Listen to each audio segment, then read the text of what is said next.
Hey traders, just want to touch on Forex real quick this evening. We've had a pretty good call on the euro, so we can look at that. Let's start with the dollar. Dollar's going nowhere. This is a boring trade. I hope we aren't just sideways right into the U.S. presidential elections. It certainly seems that way. And I have no idea what the next catalyst might be. I'm hoping that it's something more from the free market, right? I mean, Deutsche Bank's cratering, TED spreads are blown out. Um, we're due for something out of Europe. And that's what's really going to drive the market. I mean, it's been, the market's rallied pretty hard, 7 years off the low. Economic cycle, the business cycle peaked last year. The data just keeps getting worse. So it's like a slow motion train wreck, and we're just waiting for the catalyst. And I don't know, it's not really worth your time trying to figure out what that's going to be. It can come from anywhere, really. Um, But that's to me, that's really the next real catalyst. I mean, the Fed. Everyone always wants to chase the Fed's tail. What have they done? They're supposed to be in a tightening cycle. We've raised 25 basis points once. Wow, huge. You know, they're so terrified on the outlook of the economy that we can't even raise another 25 basis points. It's just pathetic. But the market's definitely carrying less and less what they think. I mean, we've been saying that in the institutional desk for 5 years, the last 3 years. It never ends. It never ends. I mean, at some point though, the market is just really.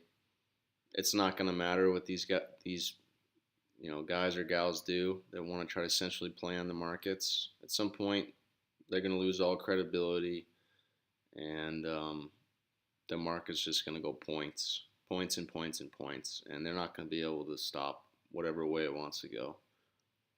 So um, that might not be till next year or the year after, or it might be tomorrow. But the point is, dollar. I don't know what the next catalyst is. I hope we're not sitting here till November, but you just have to trade it. So if we get to the bottom of the range, 94, 90, 94 and a half, I'm going to buy some dollar futures. And I talked about today in the room, we had an option seminar, and in the live room tomorrow, we'll talk about playing the dollar long versus gold long. That's a pretty good way to do it. I mean, it's tough to get both those down. A scenario where both gold and the dollar trade down. All right. I'm just going to hit on these markets quick. So, same thing, right? Range trade. I mean, the long-term range in the euro is still 110, 111 to 114, and then we've trapped ourselves in this even narrower range. I keep saying 111 to 113. So 2 days ago, we were trying to make some sales. We sold the high, pretty much the high. I wanted to sell into this, this tweezer top high from the early September, and it's right in line with the 2 standard deviation top of the channel. So I was offering here and here, and we sold a good chunk there, and then obviously we got rewarded for it today. And that was true across a lot of the other pairs. All right, same thing, New Zealand dollar. I don't know, that was pretty close to the high right there, this candle. All right. Euro pound, this is one I keep saying is very contrarian. It's a longer term play. Right, this is what I'm thinking, that the next bigger picture move is down. It's tough to play that. I mean, it's a little easier to play if you're a pension fund or a money center bank.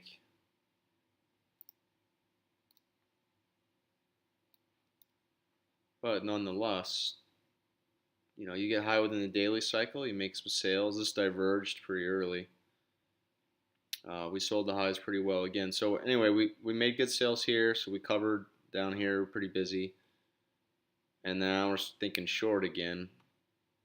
The market doesn't even want to get close to 88. It just can't do it. If we go to the hourly, still making higher lows up until this point. Now that you broke the bands, it's looking much more bearish. So if you give me a rally back here to like 86.5, you want to be a seller.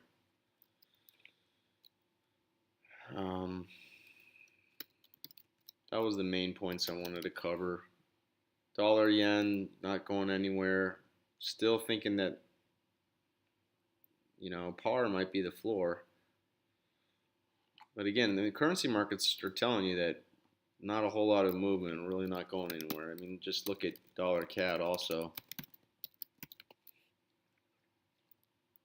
Anytime you get up here to 132.75, 132.80, pretty experienced trader in the room has been all over that, selling that every time.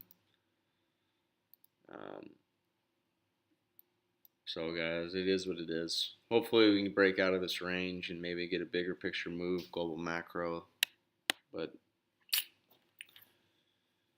it doesn't look like that anytime soon, or, you know, at least we know what we're looking for.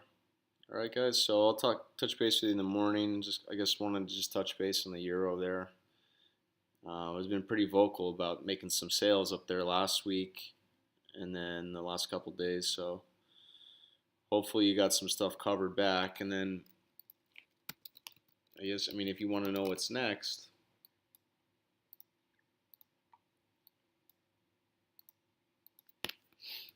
so this is a pretty lengthy move down, right? This is the 15-minute chart. You can already see it's trying to get it back above these bands. So